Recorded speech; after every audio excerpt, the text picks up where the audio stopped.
A night of terror across the nation. Tanks on the street crushing anything in their way. Soldiers firing indiscriminately.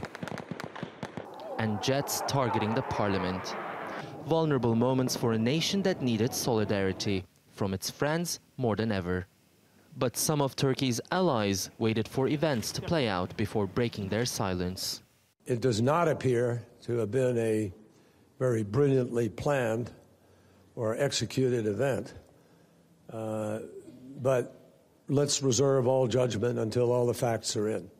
Within hours, hundreds of Turkish diaspora had filled the streets of New York. They called for action to stop the FETÖ organization, which the Turkish government says was the terror group behind the coup.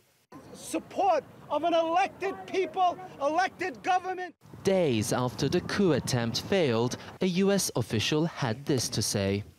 We haven't made any assessment of Gulen's group and their involvement in this attempted coup. That remains to be seen. If we receive evidence, we'll certainly evaluate or assess that evidence. But, to our knowledge, he's living peacefully up in Pennsylvania and his compound. Back in Ankara, these reactions were perceived as apathetic.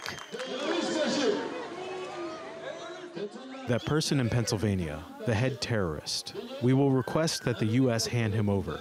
We will see our friend's attitude. In the same way, we will request that other Western countries hand over his followers. Let's see how they respond. Will they hand them over? All of this is a test. We'll see how they perform on this test. It turned out the United States, considered one of the oldest and strongest allies of Turkey, didn't quite pass the government's test.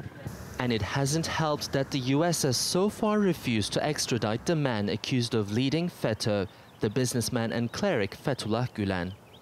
All of which has led to a chill in relations. I think what happened originally is the coup was a shock to members of Congress. And then when that came out that it was not a military coup, they were perplexed.